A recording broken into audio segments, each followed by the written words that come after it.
queria chamar ao palco agora para apresentar o próximo painel o diretor de eventos da IFL, o Guilherme Coelho.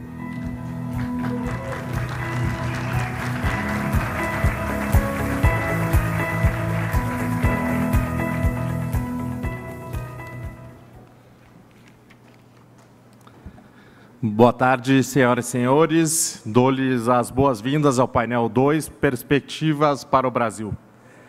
Falar sobre perspectiva no Brasil não é possível sem olhar o passado. O apelido Brasil, um país do futuro, é usado há mais de 70 anos. Esse futuro, que nunca chega, deve-se ao fato da crença errônea do cidadão brasileiro esperar que do Estado virão as respostas. Se as reformas já eram necessárias no passado e foram pautas de todas as eleições nos últimos 20 anos, hoje existe um esgotamento do modelo atual das políticas adotadas. Reformas políticas, tributária ou da Previdência são temas que requerem atenção há décadas. Não há mais espaço para privilégios e capitalismo de compadrio. Não há caminho mais certeiro para ser o país do futuro do que remediar o passado. Só renovaremos nossas expectativas quando entendermos que a mudança, enquanto sociedade, virá dos indivíduos, empreendedores e não do Estado. Ao Estado, não lhe convém a eficiência, pois as respostas que a sociedade busca esvazia a função dele. A definição de um cenário positivo para o Brasil nos próximos anos depende das reformas necessárias, que minimize a intervenção estatal e aumente a liberdade dos indivíduos, como, por exemplo, a eliminação das reservas de mercado e subsídios, a diminuição da carga tributária e a redução das barreiras tarifárias. É a partir daí, senhores, que podemos falar em produtividade e competitividade com o restante do mundo. Sem fazermos o dever de casa, não há perspectiva para chegarmos ao Brasil do futuro. A receita é clara e os exemplos bem-sucedidos são conhecidos. Em 2019, para chegarmos ao Brasil do futuro, convido a todos a fazerem as lições do passado. Convido ao palco agora a advogada e presidente do Livres, Helena Landau.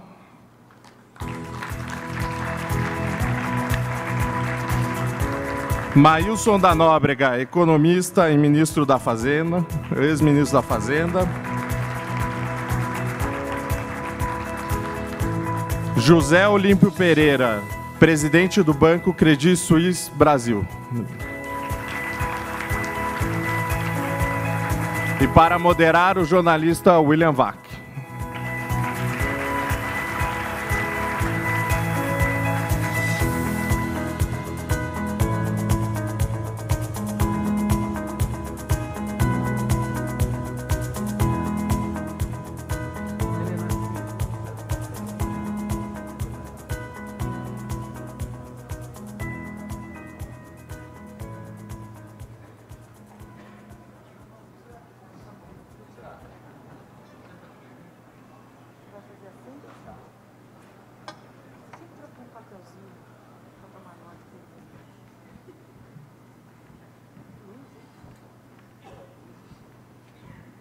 Que delícia, o microfone com o logo da Jovem Pan.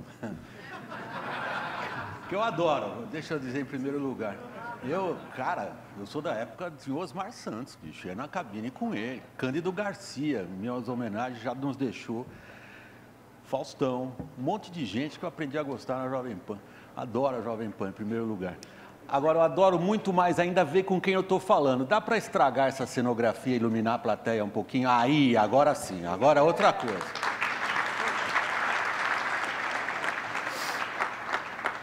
Pessoal, muito boa tarde a vocês.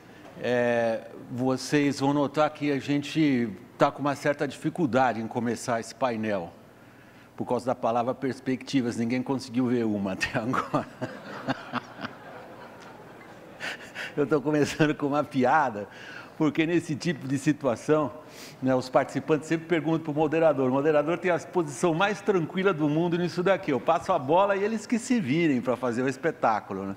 E aí eles falaram, William, a gente vai começar por onde? Eu falei, não tenho a menor ideia, a gente vai.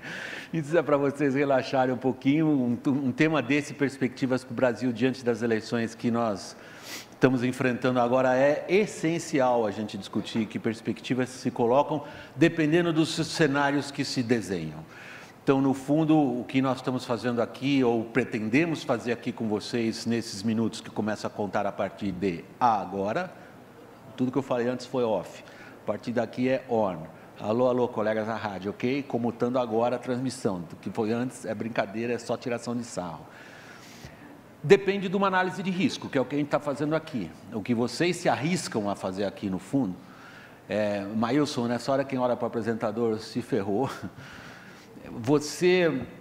Quando você é colocado como você está sendo agora, diante da questão, perspectivas 2019, com qual possibilidade básica você inicia o que você raciocina a respeito da economia brasileira nós estamos falando 6 meses de prazo?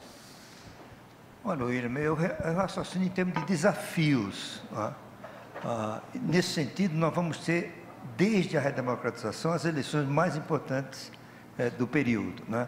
Porque podemos ir para um processo de retomada de reformas ou para um retrocesso com ideias do além, né? Então, eu diria que o próximo presidente da República tem 2 desafios básicos. O primeiro, evitar a insolvência do setor público, colapso fiscal, porque isso nos traria de volta ao inferno inflacionário, à incerteza. E como a gente sabe, o ambiente inflacionário é péssimo para o empreendedor, porque ele não consegue fazer adequadamente o cálculo econômico, assumir risco, calcular riscos, né? Isso depende fundamentalmente da reforma da Previdência.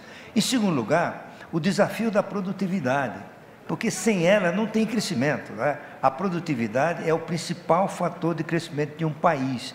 Como dizia o William, ou disse um economista americano, Prêmio Nobel de Economia, Paul Krugman, a produtividade não é tudo na economia, mas no longo prazo é quase tudo. E o Brasil está estagnado ou caindo na sua produtividade, não é? E para ganhar produtividade, a gente vai precisar de outro conjunto de reformas. Pessoal, vocês viram, eu conheço... Tem que dizer aqui, nós estamos entre amigos. Eu conheço o Maílson há muitos anos, eu era editor de economia do Jornal do Brasil lá atrás, quando ele era ministro da Fazenda. Vocês perceberam o cacuete que ele ainda tem da época dele da política, né? Ele deu uma volta na pergunta, respondeu como um sujeito oculto, atribuiu os problemas a quem ele ainda não disse que será o que vai enfrentar esses problemas. Mas eu vou tirar ele dessa zona de conforto. O próximo presidente terá o seguinte desafio, a situação será assim, e a pergunta era quem será o próximo presidente, mas a gente volta nisso. Helena. Bom, é sempre difícil estar... Primeiro, obrigado pelo convite, é um prazer estar com todos vocês, e especialmente com meus amigos Zé Olímpio e Maílson, de longa data. E eu estava comentando ao subir as escadas aqui que é sempre bom ter o Maílson do lado, porque ele é sempre um otimista, então eu posso relativizar o otimismo do Maílson. Eu vejo o cenário de 2019, 2020... Se o que ele colocou foi como otimista... aí ele falou que eu já estou... Essa é boa, eu quero ver ela relativizar o que ele disse. Olha, espera que tem outro aqui à sua esquerda, outro otimista. Na conversa anterior do Peter, ele disse não podemos ser nem tão otimistas nem pessimistas. Eu diria que eu sou uma pessoa permanentemente apreensiva e cada vez mais angustiada com o cenário atual.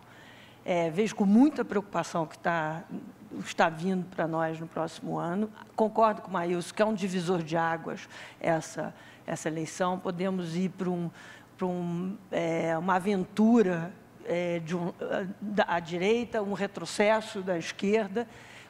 Eu tinha começado o processo eleitoral mais otimista, porque havia um certo consenso sobre a crise fiscal, sobre a necessidade de reformas. Quando começam os programas e os debates e as conversas, você vê que nos detalhes Tem muita diferença entre os candidatos e não está claro para nenhum deles e nenhum dos programas como que a gente vai enfrentar a crise fiscal.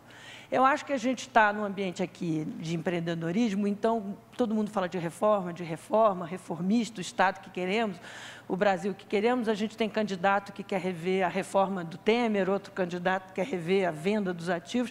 Eu tenho uma proposição aqui. Acho que a gente devia, em nome de melhorar o ambiente de negócios no Brasil, e essa ladainha, vamos diminuir o Estado, que todo mundo sabe, o Estado não deve atrapalhar, que a gente fizesse uma revisão das reformas getulistas. Enquanto o Brasil não acabar com a herança getulista que nós temos na economia, nós não vamos conseguir chegar a nenhum lugar.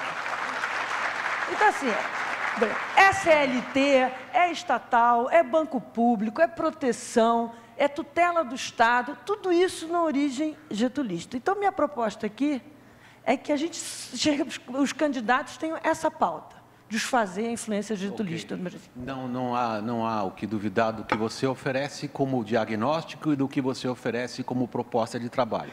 Mas se eu recupero o que o Maílson disse, e sobretudo em cima de uma palavra pesada que ele usou, que é, se nessa perspectiva que temos a curtíssimo prazo, alguém consegue resolver o problema da insolvência, volto ao que você inicialmente disse, manifestando a sua apreensão, eu vou testar o argumento dos dois da seguinte maneira, passando para vocês, Zé Olímpio.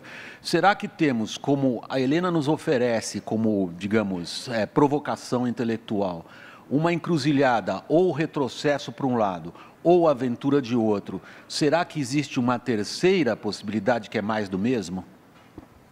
Olha, eu acho o seguinte, que um dos grandes benefícios do governo atual e da discussão que a gente tem tido foi o conjunto de diagnósticos que foram produzidos pelo atual governo e os avanços que a gente fez nesse sentido. Infelizmente, a gente não conseguiu fazer todos, né, por circunstâncias, mas fato é que eu acho que ninguém hoje disputa o fato. Se você for a Brasília e falar de reforma de Previdência, o Chico pode não querer votar hoje na véspera da eleição, que é suicídio eleitoral. Mas eu duvido que haja um grande contingente de deputados que dispute que ela é necessária. Então, assim, o nosso desequilíbrio fiscal, a meu ver, é patente e não há candidato a presidente que, em sendo eleito, possa buscar outro caminho. Alguns falam de caminhos alternativos, de capitalização, etc., que é tudo maravilhoso, muito bom, mas ninguém explica como é que financia a transição. Então, assim, eu acho que não tem saída. Quem quiser, quem estiver lá, a meu ver, vai ter que fazer. Pode não estar falando isso agora tão abertamente, mas... Você acha que a gente sobrevive a outro estelionato eleitoral? Mas vai ter que fazer. Enfim, minha visão é essa. Outra questão, eu acho que esse diagnóstico de que nós temos que melhorar o ambiente de negócios, eu acho que também é uma coisa que está bastante... Se você pega a agenda de reformas do Banco Central, você vê o Ilan colocando lá o número de, enfim, cadastro positivo, nota fiscal, duplicata eletrônica, enfim, ele tem uma agenda extensa. Eu acho que isso é um baita avanço. Ou seja, esse diagnóstico está feito. Você vê as discussões em cima de uma maior abertura da economia, a gente discute isso com muito mais abertura hoje. Então, eu tenho uma visão mais positiva hoje, digamos, do consenso geral do que precisa ser feito, e acho que dificilmente, posso estar enganado, mas acho que dificilmente nós vamos ter maluquices e vias alternativas no próximo governo que teremos a partir do ano que vem. Mas, quando a gente fala de maluquices, eu me lembro da minha época, 30 anos atrás, como diretor de economia, de ministro da Fazenda caçando boi no pasto com helicóptero. Eu me lembro de moratória da dívida externa. E essa é uma brincadeira que eu faço sempre com os economistas. Os economistas, eles têm uma postura filosófica em relação à história. Eles acham que na história existem inevitáveis, foi o que você acabou de fazer. Assim, é inevitável que a gente chegue a algumas reformas, porque o cofre está vazio. É inevitável, dado a constatação de que o que foi feito não deu certo, nos levou ao desastre, que outra coisa será feita. Aí eu entro fazendo realmente o papel do advogado do diabo, passando a pergunta para você, Maílson, qual é o espaço que você dá para a estupidez de decisões humanas, nas perspectivas que você levanta? Olha, eu não sou tão otimista nesse particular, sabe? Em relação à estupidez da decisão Não, humana? porque, como disse um amigo meu, você sempre pode ser surpreendido pela estupidez. Alguém pode ser mais estúpido do que você pensava. Nesse sentido também. Então, eu acho que tem muita maluquice circulando por aí. Provavelmente não vai ser objeto do governo, mas tem gente dizendo para usar reservas internacionais para financiar investimento. Tem gente dizendo que vai reduzir o juro tributando o spread. Tem gente dizendo que vai resolver o problema do povo limpando o cadastro de 100% dos devedores, né? Então, tem tudo que é maluquice aí no meio. Gente que diz que vai arrecadar 2 trilhões para venda de ativos. Não, e tem gente dizendo que vai chegar de uma tacada, privatizar a Petrobras, o Banco do Brasil, a Eletrobras, tudo de uma vez.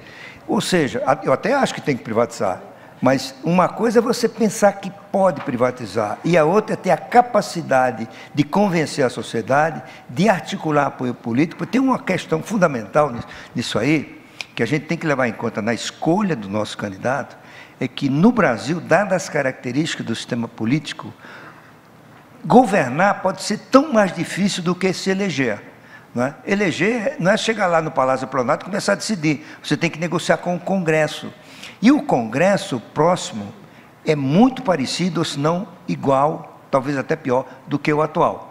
E aí vale para parafrasear o Ulisses Guimarães, que uma vez, numa entrevista, a imprensa fizeram uma crítica ao Congresso. E ele era o presidente da Câmara. Ele falou, meu filho, pior do que o atual Congresso, só o próximo. Certo? Então, você vai ter um presidente que tem a capacidade de entender isso, de articulação, alta inteligência emocional, não é, para lidar com as surpresas, os ataques e assim por diante. Portanto, as maluquices da campanha provavelmente não vão aparecer durante o período de governo, mas algumas podem sobreviver na mente dos assessores do próximo presidente. Você foi a questão das perspectivas agora e colocou o elemento político nessa equação. Você evidentemente condiciona o que venha a acontecer a capacidade de articulação e entendimento como o sistema de governo brasileiro funciona, que é indiscutivelmente o pior do mundo. Certo. Nós temos um presidente que vem legitimado por milhões de votos, eleito num plebiscito, e enfrenta um Congresso eleito por um sistema proporcional absolutamente esdrúxulo, que enfraquece os partidos e não garante uma representatividade razoável daqueles grupos de parlamentares que estão ali. Garantimos, pelo nosso sistema de governo, que o presidente é refém dos 308 votos que precisa do Congresso esse que é refém do presidente que governa por medida provisória. Então, está programado o quê, quando a gente olha isso como perspectiva, Helena? Se você olhar os programas de candidatos, qualquer que sejam eles, a maioria deles depende do Congresso Nacional para começar a governar. Os 308. Dos 308, temos casos de emenda constitucional, mas temos casos de leis, por exemplo, privatização, que é uma área que eu tenho mais familiaridade. Você, para privatizar Petrobras, Banco do Brasil e Caixa Econômica, você precisa de lei no Congresso Nacional. Você não conseguiu passar nem a lei da Eletrobras, está há mais de 6 meses no Congresso. Então, você precisa de uma habilidade. O meu medo não são os detalhes. Eu concordo plenamente com o Zé. Eu acho que temos um diagnóstico básico, uma noção da gravidade de situações e de necessidade de reforma. O problema é que vem os detalhes. Então, vou fazer a reforma da Previdência, aí vou para a capitalização, vai piorar o déficit. Vou resolver tudo com reservas cambiais. Tem candidatos de esquerda e de direita dizendo que vão usar a reserva cambial. Faltaram a aula de política monetária 101. Você tem soluções de SPC, que aí agora 2 candidatos querem limpar o nome. Tudo que você ouve, no final do detalhe, aumenta o déficit público. E a maioria das decisões, do que vem de fundamental dos programas econômicos, depende de mudança legislativa. Então, eu vejo com muita gravidade essa discussão, esse desejo, apesar de eu fazer parte do movimento de renovação, eu vejo com muita... o Livres, né? Fazer a minha propaganda aqui, tem vários candidatos na mesa, eu vejo com muita preocupação essa ideia que tem que ser uma pessoa fora do sistema, um outsider. As pessoas que nem são outsiders são consideradas outsiders. Pelo contrário, a gente precisa de uma pessoa com capacidade de atravessar os 6 meses, ou o ano, que seja, para dar tempo. Vocês tornaram difícil a próxima intervenção do Zé, bastante difícil, por sinal. Pelo seguinte, vocês perceberam o que eles fizeram? Eles contestaram a colocação inicial dele. Basicamente, a colocação inicial dele era a seguinte: nós temos mais ou menos algumas avenidas traçadas, seja pelo fato do cofre estar quebrado, seja por fato de você supor, eu tenho alguma dúvida, sobretudo depois da greve dos caminhoneiros, onde ficou patente que as pessoas não sabem o que é dinheiro público. Tem alguma dúvida, diante das pesquisas que indicam a popularidade do Lula, se as pessoas compartem o nosso diagnóstico, Zé, meu e teu, de o que é que nos levou ao desastre? Me parece que não conseguiram fechar esse raciocínio. Diante disso é que o desafio ao seu intelecto é grande. Você sustenta o que você disse depois do que você ouviu o Maílson e a Helena dizer? Olha, sustento sim, e eu acho que o grande desafio do nosso próximo presidente, e eu acho de uma forma geral, é um desafio de comunicação. Eu acho que todos esses governos têm tido uma dificuldade enorme em se comunicar com a população que tem uma visão diferente. A população, aí eu concordo plenamente com você, e na greve dos caminhoneiros, eu disse assim, pô, é muito mais difícil do que eu imaginava, porque ninguém tem noção de que o Estado não cria dinheiro, ninguém tem... Eles acham então, que o governo cria dinheiro. Se o Lula roubou de alguém, roubou do governo. Ele roubou do governo, entendeu? Então, assim, falta... todo mundo fala reforma. Eu acho que tinha que ter uma reforma cultural. Tinha que ter assim, um programa de comunicação. Não, mas sério, tinha que ter um ministro de comunicação, assim, alguém, o próximo governo, tinha quase, nosso próximo líder, tinha que ter ou ele ou alguém perto dele que é quase um evangélico, um pregador desse pensamento. Não, sério, não estou brincando, não. Desse pensamento liberal, para botar na cabeça do brasileiro mais simples, da dona de casa, do trabalhador, esses conceitos básicos que a gente já entende. Esse é o maior problema nosso. Mas aí está a natureza do desafio colocado à toa raciocínio agora. Quer dizer, você quando confrontado com a necessidade de responder a um público desse aqui, um público super informado e antenado, quais são as perspectivas para a economia, você situa alguns parâmetros que você considera razoavelmente claros em uma direção. Agora eu confronto os parâmetros que você colocou com isso que você mesmo decidiu, com um eleitorado que não é capaz de entender o que está acontecendo com ele. Eu acho que um líder com uma votação expressiva, que esteja convicto das suas metas, do seu programa, conseguirá convencer o Congresso e a população a seguir no seu sentido. Eu, 28 anos atrás, chegado dos Estados Unidos, assisti um neófito na política ganhar uma eleição, sequestrar a poupança de todo mundo e isso ser aprovado pelo Congresso por força força da sua... por conta do seu cacife... Já tivemos racionamento de energia... Cacife político, etc. e tal. Então, assim... Ele acabou como? Não, acabou mal, mas aquilo foi uma má ideia. Mas ele conseguiu convencer o Congresso, a população, etc., a apoiar o que mostrou-se ser uma má ideia. Deixa eu refazer o argumento, então, para jogar a pergunta para o Maílson. Vamos ver, a pergunta agora bem sacana. Maílson, quanto tempo tem o próximo mandatário para atacar a questão do gasto público e fiscal? Quando é que a bomba explode? Olha, não precisa fazer todas as reformas num dia, nem no ano, tá certo? Você precisa ter sinais. Por exemplo, qualquer analista sabe que a reforma da Previdência não vai resolver o problema fiscal no primeiro ano. Mas ela sinaliza que, num período de 3 a 4 anos, você estabiliza a relação entre a dívida e o PIB e começa a declinar. Então, os mercados, os empreendedores vivem de sinais, não é? de perspectiva, de sinalização que permita ele assumir risco. Então, eu diria que o grande teste do próximo presidente vai ser ter uma estratégia política crível, funcional, para fazer a reforma da Previdência, porque vai ser uma batalha, não apenas política, mas de comunicação. Maílson, você acha que ele vai pedalar em janeiro, fevereiro ou março? Porque o teto de gastos, que é um feito político considerável do governo que está deixando, é tido por economistas da sua estatura, gente séria, como inexequível. Simplesmente porque o orçamento é de tal forma condicionado, e ele vai pegar dos 27 governos estaduais, primeiro dia de reunião com os governadores, dos 27, 23 quebrados. Aí ele vai falar de reforma tributária e vai dizer para os governadores o seguinte: você vai arrecadar menos, porque eu preciso fazer uma reforma tributária. Como é que ele sai dessa? Olha, eu acho que nenhum analista, nenhum avaliador de risco inclui nos seus cenários uma solução fiscal no primeiro ano. Ele inclui uma reforma da Previdência que sinaliza uma trajetória de 2, 3 anos, começa a cair o déficit primário e essa relação estabiliza e começa a cair. Esse vai ser o grande teste, porque, William, qualquer analista, para usar novamente a expressão, qualquer avaliador de risco, sabe que o Brasil está caminhando, alguém usou a imagem, é uma locomotiva caminhando por uma parede. Não é? Você tem que desviar essa locomotiva. E o desvio da locomotiva pressupõe algumas reformas difíceis, a primeira dela, a da Previdência. E aí, por que hoje o Tesouro Nacional continua vendendo seus papéis?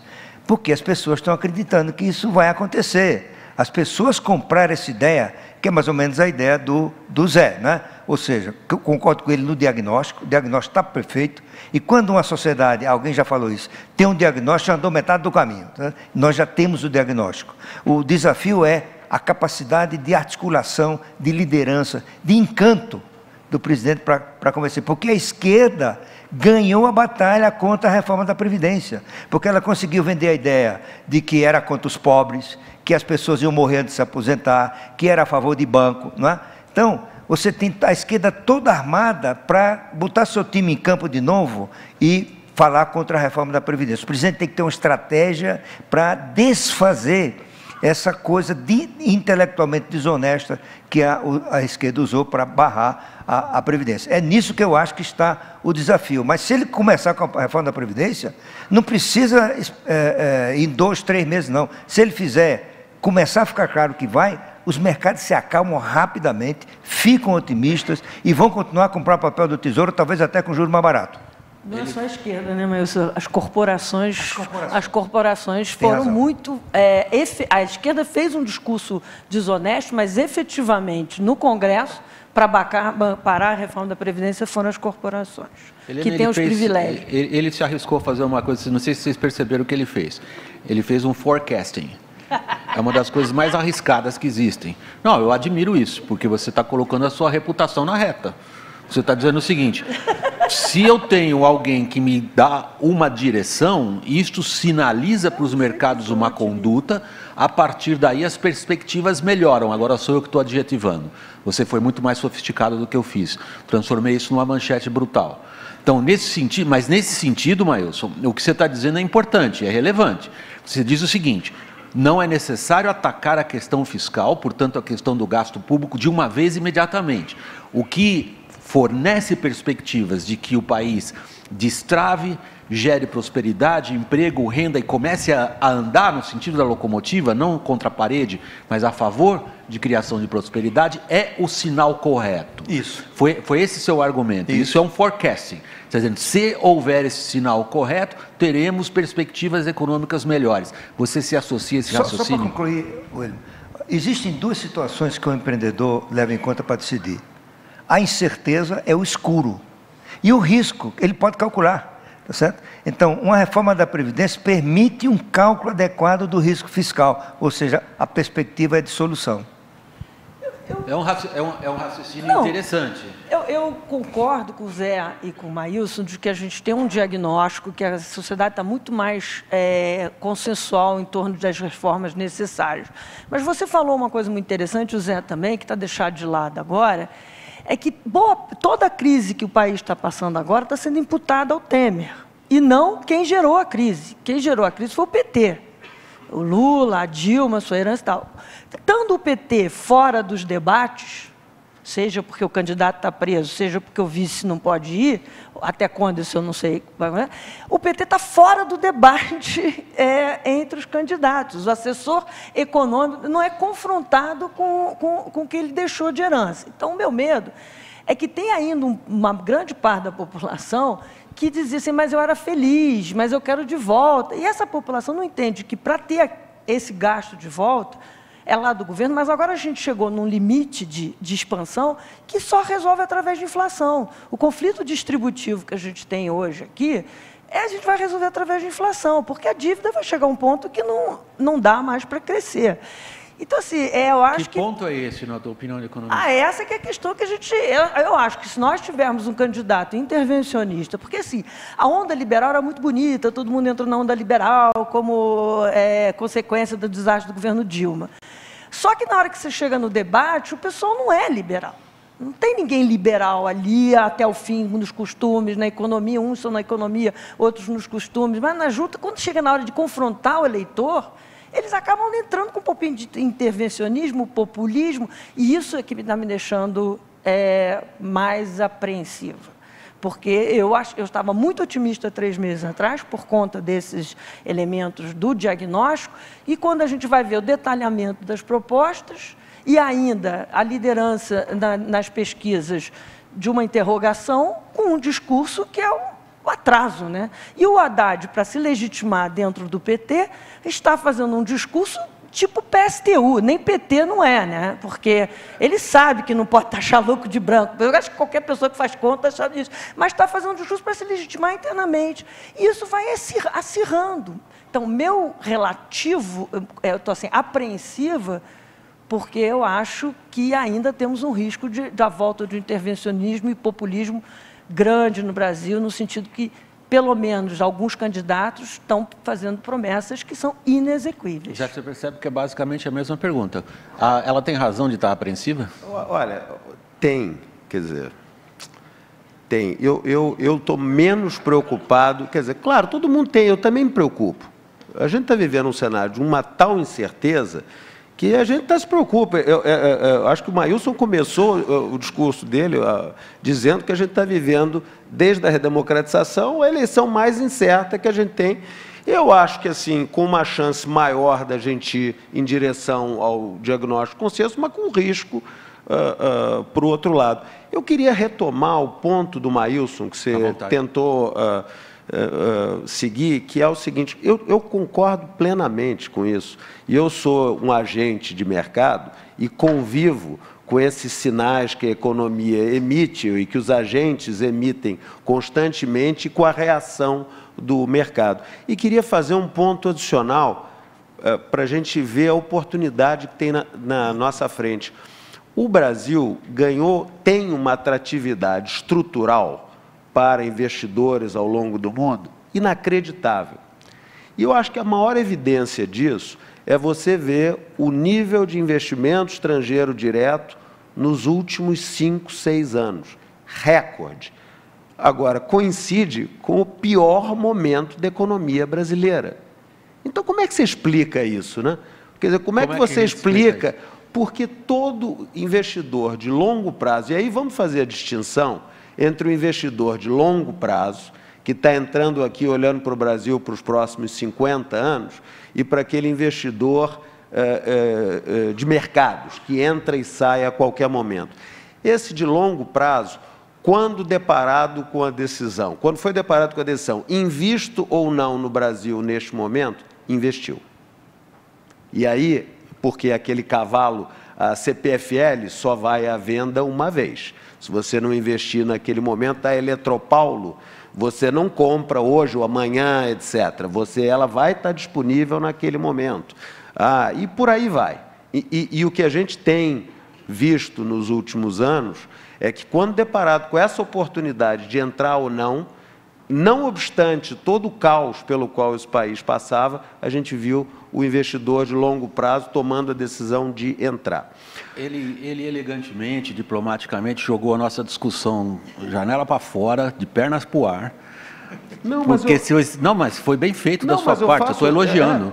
Eu estou dizendo o seguinte, quando nós entramos num ponto da conversa na qual o risco político sobrepõe-se à perspectiva de melhor ou não da economia, que era basicamente essa última rodada, era esta. Em que medida o risco político a torna mais apreensiva ou não? Você basicamente nos diz o seguinte, olhem só que mesmo em períodos de grande turbulência política, aquilo, nas suas palavras, que é estrutural a respeito do Brasil, prevalece na visão de quem está de fora. O que sugere uma boa pergunta para vocês analisarem agora, que é do cenário internacional. Quer dizer, só mesmo no Brasil, que tem essa mania de achar que é uma ilha de costas para o mar, é que a gente acha que o que acontece lá fora não impacta e diretamente no que está acontecendo aqui, inclusive na eleição. Então, independente, à vontade, você vai concluir, e eu já forneço a próxima pergunta, se você já quiser começar a responder também. Se nós consideramos o risco político de um lado, as questões estruturais do país de longo prazo, que você as ressaltou na sua última intervenção, e as mudanças no cenário internacional, você chega a que raciocínio? Olha, eu acho o seguinte, quer dizer, o ponto que eu fiz é para mostrar que nós partimos de um ponto de partida muito bom, que é essa atratividade estrutural, que, veja, não dura para sempre.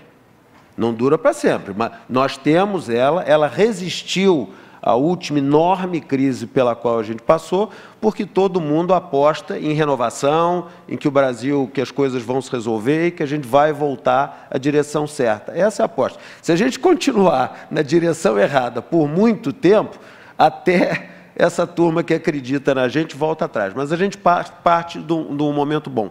Ao mesmo tempo, eu continuo vendo o mundo com um excesso de liquidez e não vejo uma subida de taxa de juros iminente, taxa de juros de longo prazo, que o que a gente está vendo nos Estados Unidos é a curva ficando mais flat, né, para usar um termo em inglês. Mais achatada. Mais achatada, perfeito. Mas, enfim, os juros na Europa continuam baixos, então essa liquidez, nós temos uma capacidade de atrair capital aqui ainda imensa. E se nós tomarmos partido disso, com os sinais certos, com a direção certa, etc., olha, o que pode entrar de dinheiro aqui para financiar investimento, que nós precisamos, em infraestrutura, etc., principalmente, é enorme. Teste prático. Meu herói da história contemporânea das últimas semanas é aquele coreano-japonês que tem 100 bilhões de dólares para investir em startups e empresas novas. E ele tirou o Brasil da lista dele. Ele está fazendo um erro? Olha, eu diria que ele está fazendo uma análise do risco. Ele está se preservando ele não abandonou a ideia. Eu acho que ele está esperando o que vai acontecer, porque ele sabe que aqui tem futuro. Porque se você olhar no ponto de vista estrutural, que falou o Zé aí, o Brasil tem uma base, uma plataforma de instituições de controle fortes, um sistema financeiro sólido e sofisticado, um agronegócio espetacular, tá certo? Enormes oportunidades. É bom lembrar que até recentemente o Brasil era a 7ª economia do mundo. Veio um vendaval Dilma aí, a gente despecou para o 9º, tá certo? Mas nós pudemos voltar para o 8º, para o 7º e começamos a desafiar o Reino Unido. Nós chegamos a desafiar o Reino Unido para ocuparmos o lugar deles na 6ª economia do mundo. Agora, se saímos errado, aí essa plataforma se deteriora, né? E você mencionou, além do risco político, nós temos realmente um risco do mundo, né? O risco geopolítico, nós temos um presidente americano fazendo coisas que os pais fundadores da nação americana estão tremendo no túmulo, né? Contra o livre comércio, uma guerra comercial contra a China, tudo isso coloca E bate no Brasil de que jeito? Bate no Brasil porque uma guerra comercial faz o comércio mundial como um todo cair. Não é? E se você se lembrar de um dos fatores que levaram à depressão dos anos 30, um deles foi a lei Smoot-Hawley, que gerou um protecionismo excessivo nos Estados Unidos e que houve uma retaliação em todo mundo e o comércio mundial caiu 30% em 2 ou 3 anos. Isso foi um dos fatores que puxaram para baixo a economia mundial. Então, o Brasil vai vai perder, porque as commodities vão cair de preço, porque os mercados vão diminuir de tamanho, e tudo isso a gente sofrerá com uma participação menor no comércio e um efeito menor do comércio exterior no crescimento do país. Helena, o que nós estamos examinando aqui é o impacto do cenário internacional na economia brasileira em geral e na eleição em particular. Eu acho que os dois já abordaram, eu concordo com os dois. Nesse ponto, eu sou otimista feito o Zé Olímpio. Eu acho que se a gente tiver a sinalização correta, tirando o risco de ter um governo desastroso, se tiver um governo razoável e tivermos a sinalização correta de algumas reformas, de regras jurídicas, segurança, a gente hoje está num país, se você prestar atenção, nós estamos sem governo, mas nós temos, por outro lado, uma das melhores equipes econômicas que o Brasil já teve em muitos anos, que estão segurando, tanto o Guardia no Ministério da Fazenda, o ILA no Banco Central e os Esteves no Ministério do Planejamento, eles estão segurando esse país e estão continuando as reformas necessárias, independentemente da crise política. De alguma forma, eles conseguiram descolar a total falta de credibilidade do governo Temer da condução da política econômica. Isso é um mérito dessas três comandantes que eu falei. Então, eu acho que, para mim, tão importante como a reforma da Previdência, era um candidato dizer assim, vou manter o ILA, o Guardia e o Esteves. Para a gente já teria assim, uma sinalização de que tem uma continuidade. E dependendo do candidato, dificilmente eles aceitarão. Independente do candidato. Então, assim, é muito difícil eu me expressar se eu concordo, não, porque eu vejo assim, quase que uma opção para cá e outra opção para lá. Se você tiver uma impressão mais ou menos de um lado, eu acho que tudo vai se arrumar de alguma forma. Os detalhes são complicados, por exemplo, a reforma da Previdência não pode ir direto para a capitalização, tudo tem que passar pelo Congresso Nacional, a gente sabe que o que entra no Congresso Nacional sai de uma forma que você não tem muito controle, a menos que você exerça a sua credibilidade. Agora, se a gente elege um candidato populista, intervencionista, de volta ao passado, ou mesmo que tenha um discurso de liberalismo, mas no fundo é nacionalista, intervencionista, a gente está perdendo, sim, o trem da história. Então, eu estou muito no binário, você entendeu, William? Por isso que as suas perguntas me deixam sempre muito difícil de responder, porque acho que está muito cedo no jogo, a campanha começa hoje, né, assim, oficialmente está começando, para a gente começar a entender o que vai sair dessa campanha eleitoral curtíssima. Zé, quando você observa os candidatos em relação à questão da inserção do Brasil na economia internacional, há algo que te chama a atenção positivamente? Olha, a falta fica difícil. Não, veja, eu não quero. Não, pera. Acho que estão falando abertamente de abertura comercial, redução de tarifa. Fica complicado para mim fazer análise de programas de candidatos na posição que eu ocupo. Por isso que eu não citei nenhum nome. Não estou falando. Eu sei, mas de qualquer forma. O que eu acho só é o seguinte, Helena falou, só tem um otimista aqui à minha direita, eu falei, tem uma à esquerda também. Porque, assim, as potencialidades nossas, eu gosto de olhar o Brasil como copo meio cheio. As potencialidades nossas são inacreditáveis. A nossa agricultura ela é globalmente competitiva, estando a 2.000 quilômetros dos portos, com uma infraestrutura péssima. Você pode pensar, oh, que problema não, que oportunidade. Já imaginou se a infraestrutura for boa? Nós vamos ser o celeiro do mundo. Quer dizer, nós temos, já somos, em grande parte. Né? Zé, deixa eu facilitar, então. Quando vocês partem de um diagnóstico para chegar a uma perspectiva, no caso da economia brasileira, está bem claro para vocês que vocês consideram como dado o diagnóstico que a questão, por exemplo, fiscal e dos gastos públicos, de uma forma ou de outra, tem que ser atacada. Eu vou usar o mesmo raciocínio lógico e aplicá-lo ao cenário internacional. Existe, na opinião de vocês, um diagnóstico razoavelmente estabelecido? Que o Brasil é uma economia extraordinariamente fechada. 2, que ele está perdendo o bonde da história na geração de conhecimento. 3, que ele não tem a menor ideia do que seja produtividade e competitividade. 4, que ele está pouco ligando em se, digamos, associar o mais rápido possível a grandes cadeias produtivas globais? Você vê esse diagnóstico também presente? Eu vejo. no resto do mundo?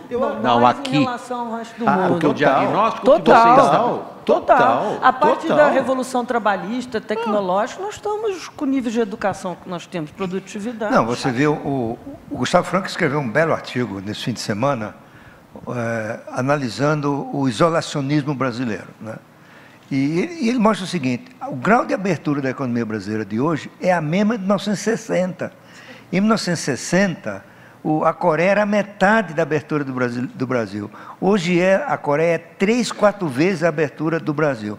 O que aconteceu? A Coreia tinha uma renda per capita que era 1/3 da brasileira, hoje tem uma renda per capita que é quase o triplo da brasileira. Ou seja, está medido por fluxo de comércio, certo? Fluxo de comércio. Ok. A crítica que se faz a quem mede por fluxo de comércio é que não pega a verdadeira natureza do crescimento de produtividade necessário. Não, mas a abertura é fundamental para a produtividade porque ela submete a empresa a uma pressão competitiva. E é a competição que faz a empresa buscar a inovação. Eu concordo contigo. A pergunta é, você vê isto como uma discussão corrente na campanha política? Não. Mas a abertura comercial, sim. Mas, olha, nunca se discutiu tanto produtividade, educação, privatização. Quer dizer, privatização, imagina. Quem havia de imaginar que esse ano não aconteceu, mas que o governo ia propor a privatização da Eletrobras? Isso aqui, entendeu? Só isso já está sendo discutido. Sobre o manicômio tributário, né, que está também aí todo mundo discutindo. Eu acho que a gente fez um avanço gigantesco no debate das principais questões do país. E acho que a partir... Então, você, por exemplo, outro dia tivemos no banco o privilégio de ouvir a apresentação do Ricardo Paz de Barros sobre educação. Pô, brilhante. E isso se dissemina, Então, eu acho que assim, nós temos assim, uma condição inicial de debate, conscientização dos problemas, etc., que vão nos ajudar a endereçá-los. Então, acho que volta um pouco para o meu ponto inicial do conjunto de diagnósticos, entendeu? E, nesse sentido, acho que a gente fez um grande progresso. Eu acho que a abertura comercial está na pauta de vários candidatos, inclusive a discussão do polo de comércio para países desenvolvidos, uma discussão que acaba com o isolacionismo e o Brasil olhando para a América Latina. O Maílson tem toda a razão, acho que o período de maior aumento de produtividade foi exatamente entre 91 e 95, que quando fizemos uma abertura bastante rápida. Eu vejo isso bastante endereçado pelos candidatos. Assim, é quase como se você dissesse, assim, abertura comercial, reforma do Estado, privatização, tributária e reforma da Previdência, quase que em determinado espectro de candidatos um certo consenso. Eu volto a dizer que o diabo mora nos detalhes. Óbvio que isso vai ter que ser refinado, mas só o fato de estar na mesa sendo debatido, e eu acho que isso tem um avanço que foi um pouco mérito, não posso dizer do governo Temer, que eu acho que o governo já não existe, mas a equipe econômica ter mantido esse debate, por exemplo, as reformas microeconômicas que o Zé Olímpio citou, foram mantidas e vencidas muitas corporações, a questão dos cartórios, cadastro positivo. Então, acho que já existe na sociedade essa discussão ampla dos interesses privilegiados, dos interesses localizados, e que isso está sendo demonstrado nas eleições. Eu acho que o Brasil está pronto para dar uma disparada, certo? Você tem estrutura, você tem ideias, muitas delas disseminadas, não é? Você discute coisas que não discutia há 20, 30 anos atrás, não é? O problema é quem nós vamos escolher para pegar todo esse ambiente e transformar em ações de governo, fustigar o empresariado para assumir riscos, não é? Então, e isso que me preocupa, porque eu vejo gente falando aí, dizendo que é liberal, e não conhece como é que funciona o sistema político brasileiro. Diz assim, não, agora nós vamos, acabou o tomar lá da cá, nós vamos discutir em termos de princípios, programas, ideias. Isso é absolutamente ingênuo, tá certo? Claro que você não pode apoiar o uso indevido desse tomar lá da cá. Mas eu tenho uma metáfora que eu uso. Suponha que elege um candidato aí que se diz liberal, e que agora vai ser tudo na base dos princípios, dos programas. Aí senta lá aquele deputado do Centrão, né? Porque ele vai aderir na mesma hora, tá certo? Ele adere na mesma hora. Ele diz assim, presidente, eu vim aqui para hipotecar a minha solidariedade ao seu governo, estamos com o senhor, vamos defendê-lo, vamos aprovar as nossas propostas, que agora são nossas, não só são suas. O verbo hipotecar, quem usa é outro, né? Isso é. Presidente, eu não vim aqui hipotecar, eu vim vender o meu apoio ao senhor. Aí vem a segunda parte, Mas, presidente, aproveitando que eu estou aqui com o senhor, a minha mulher tem um sobrinho, um economista de primeira, e o sonho dele é ser diretor do Banco Central. E eu gostaria de contar com o seu apoio. Deputado, o senhor está enganado. Agora são princípios, ideias, não é programas. Aí ele dirá, méritos. Mérito. Presidente, então dane-se. Ele usará outra palavra, tá certo? Mas dane-se. E vou votar contra o senhor, pronto. Então, você não pode ir para a ingenuidade de sentar naquela cadeira e pensar que é isso. Porque, como parafraseando, ou repetindo, ou dizendo uma frase do Antônio Carlos Jobim, né? O Brasil não é para principiantes. Você não pode botar lá na presidência da República alguém que nunca foi nem síndico de prédio. Eu gosto mais da frase do Antônio Vilela, o barro é esse. Com que teremos que fazer. Helena, com que a gente volta para o início da discussão, né? Nós demos uma bela passeada por uma série de aspectos, nós mencionamos várias das questões cruciais, inclusive o cenário internacional, como é que a mentalidade das pessoas se articula ou não em função das escolhas políticas, e o Maílson nos traz de volta com os pés para as eleições daqui 41 dias, o primeiro turno. Isso, Depois de tudo que você ouviu, você está menos apreensiva, né? Não, eu já disse para você que eu tenho esse cenário para mim que está muito complicado, que é um cenário de extremos, ou vai dar certo ou vai dar muito errado, entendeu? Mas eu concordo com o Zé Olímpio e o Maílson nesse sentido que o Brasil tem potencialidades incríveis. A minha angústia vem se a gente for jogá-las fora de novo, entendeu? Por exemplo, você pega a reforma do Estado, privatização. Olha as oportunidades que se abrem. Nós temos Petrobras e suas subsidiárias, Eletrobras, Banco do Brasil, Caixa Econômica, carteira do BNDES, saneamento. E a parte de concessão está avançando, muitas dificuldades junto ao Tribunal de Contas foi avançando. Agora, não adianta eu ficar otimista nesse momento da pesquisa, porque no momento da pesquisa, o líder da pesquisa é um não candidato e o seu avatar, como diz o Demetrio Maioli, faz um discurso pior do que da sua potencial vice, Manuela Dávila. Quer dizer, ele é mais radical que a Manuela Dávila. Então, assim, para poder se legitimar. Então, assim, ou a gente vai aceitar que vai haver um estelionato eleitoral, ou você pode acreditar que... Você acha que há a chance de uma segunda carta aos brasileiros nessa altura do campeonato? Não sei, acho que não dá mais. Então, assim, minha apreensão vem por... Está muito cedo no jogo, apesar de só faltar 41 dias, para a gente poder se posicionar. Agora, existe um espectro outro de candidatos que me deixa bastante otimista. Mas tem um candidato, um ou dois candidatos, ou três, que me deixam muito apreensivos. Três. O número é 3, né? 3. Zé. Você não vai querer que eu diga os candidatos? Não, aí é uma tremenda sacanagem, assim, até lá eu não vou. Não, isso é sacanagem, porque vão perguntar para mim também, então eu não vou... Mas todo mundo aqui sabe quem é. Eu não pergunto porque eu te dou o direito de perguntar para mim, não. O Livres é superpartidário. A gente tem no nosso conselho acadêmico assessores da Marina e assessores do Alckmin. Então, a gente não tem essa posição. Agora, tem 3 candidatos, eu não tenho por que não dizer, Ciro Gomes, de Bolsonaro e Lula, que são para deixar qualquer um apreensivo, por vários motivos.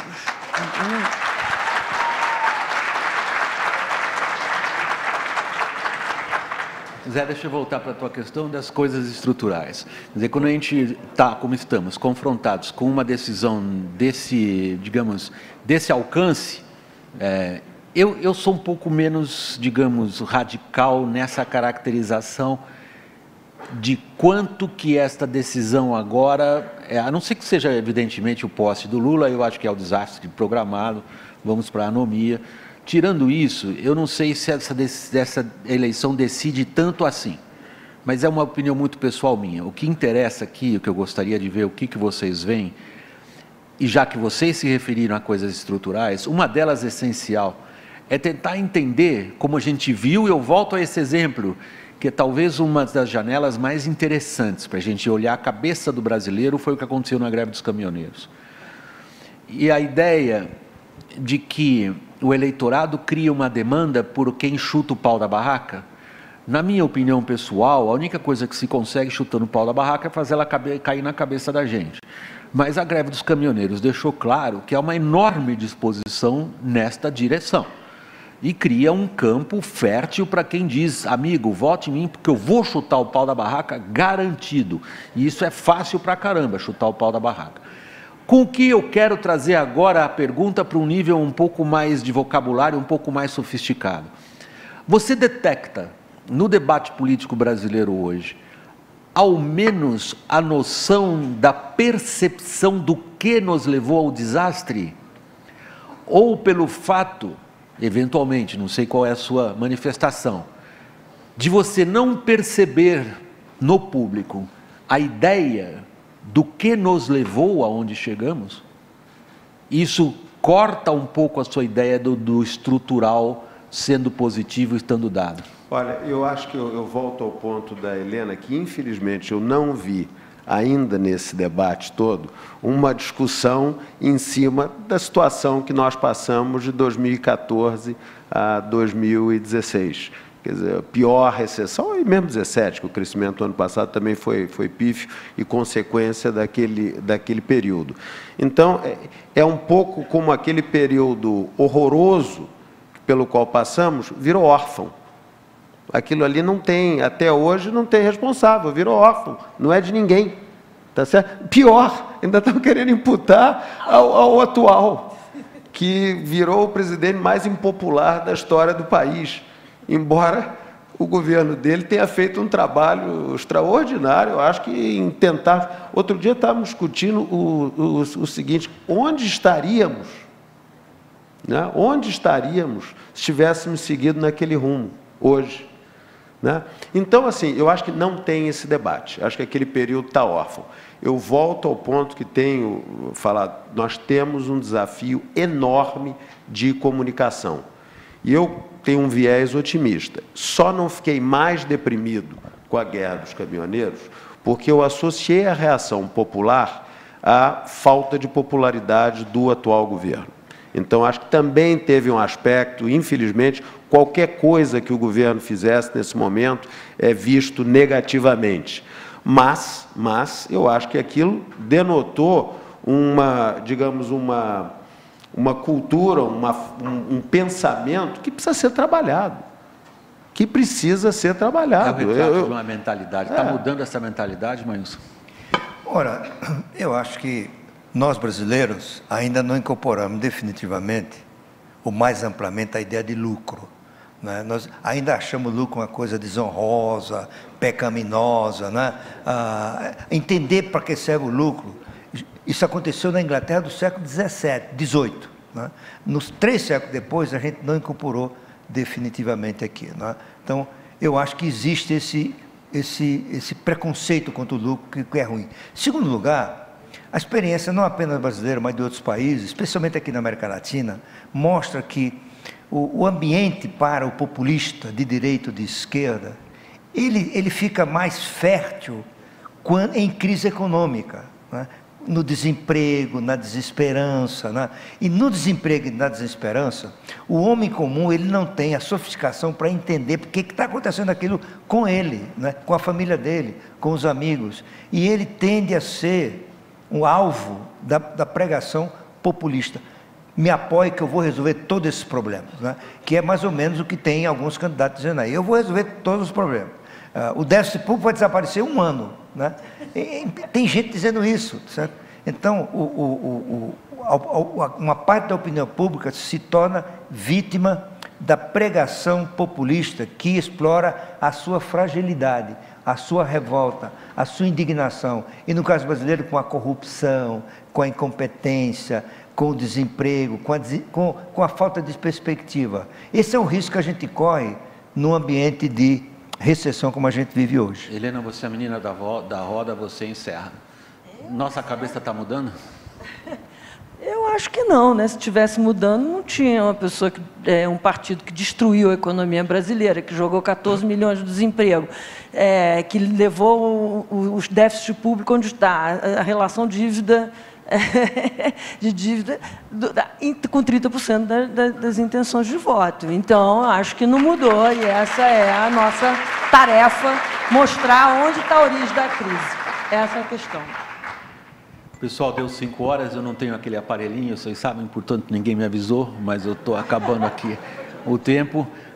Queria, antes das palavras finais, dizer o meu orgulho de segurar um microfone da Jovem Pan, sobretudo pelos grandes amigos com quem tanto eu aprendi na minha carreira profissional. Agradecer aos participantes e a vocês pela atenção. Muito obrigado.